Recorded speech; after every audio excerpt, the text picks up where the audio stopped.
This is the story of how a middle-aged spinster lost her mind, deserted her domestic gods in the city, took a furnished house for the summer out of town, and found herself involved in one of those mysterious crimes that keep our newspapers and detective agencies happy and prosperous.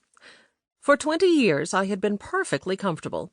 For 20 years I had had the window boxes filled in the spring, the carpets lifted, the awnings put up, and the furniture covered with brown linen. For as many summers I had said goodbye to my friends, and after watching their perspiring hegira, had settled down to a delicious quiet in town, where the mail comes 3 times a day, and the water supply does not depend on a tank in the roof. And then the madness seized me.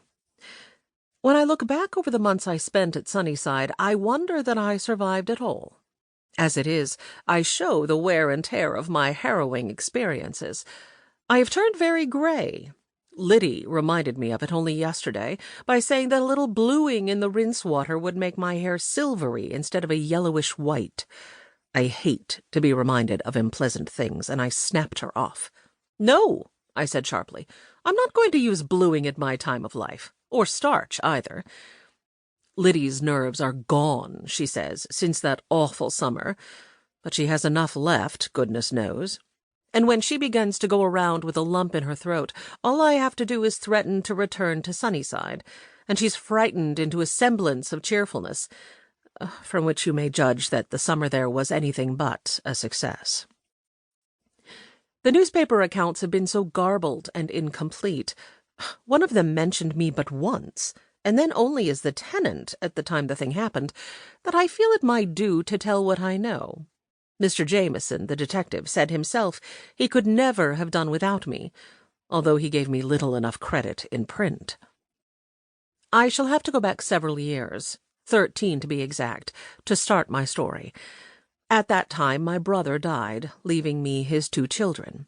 Halsey was 11 then, and Gertrude was 7. All the responsibilities of maternity were thrust upon me suddenly. To perfect the profession of motherhood requires precisely as many years as the child has lived, like the man who started to carry the calf and ended by walking along with the bull on his shoulders. However, I did the best I could. When Gertrude got past the hair-ribbon age, and Halsey asked for a scarf pin and put on long trousers, and a wonderful help that was to the darning, I sent them away to good schools. After that, my responsibility was chiefly postal, with 3 months every summer in which to replenish their wardrobes, look over their lists of acquaintances, and generally to take my foster motherhood out of its 9 months' retirement in camphor. I missed the summers with them when, somewhat later, at boarding school and college, the children spent much of their vacations with friends.